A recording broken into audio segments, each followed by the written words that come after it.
Everyone আসসালামু আলাইকুম। আশা করি যে যেখান থেকে দেখছেন আল্লাহর অশেষ রহমতে ভালো আছেন। দেশের বর্তমান পরিস্থিতি তো ভালো না, এই অবস্থা যতটুকু ভালো থাকা যায়।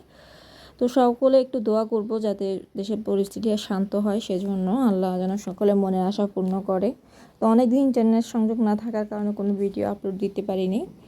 তো আজকে ভাবলাম একটা ভিডিও শেয়ার করে, গতকাল থেকে যেহেতু নেট কানেকশনটা চালু হয়েছে সেজন্য। তারপর এখানে আমি কচুর ফুলটা রান্না করব। তো কচুর ফুলটা রান্না করার জন্য কচুর ফুলগুলোকে ভালো করে ক্লিন করে নিয়েছি, তারপর একটা তেজপাতা দিয়ে ভাপিয়ে নিয়েছি।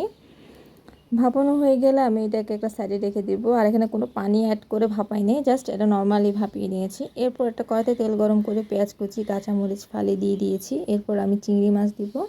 যেহেতু এখানে চিংড়ি মাছটা বড়, তাই আমি একটু কুচি করে দিয়েছি, একটু পিচ করে দিয়েছি আর কি।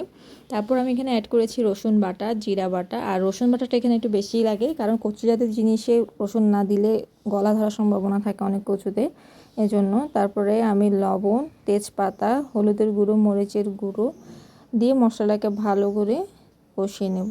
আর মরিচের গুঁড়োটা এখানে আপনাদের পছন্দ মতো ঝাল অনুযায়ী দিবেন।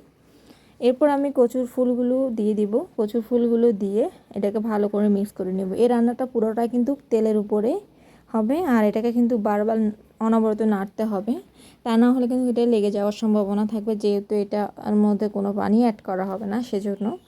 এরপর রান্না প্রায় কমপ্লিট হয়ে আসার পরে নামানোর প্রায় 10 মিনিট আগে আমি এখানে জিরার গুঁড়া আর গরম মশলার গুঁড়া দিয়ে ভালো করে আমি এটাকে মিক্স করে নেব। তো রেসিপিটি কেমন লাগলো অবশ্যই জানাবেন। রেসিপিটি ভালো লাগলে লাইক কমেন্ট শেয়ার করতে ভুলবেন না। আল্লাহ হাফেজ।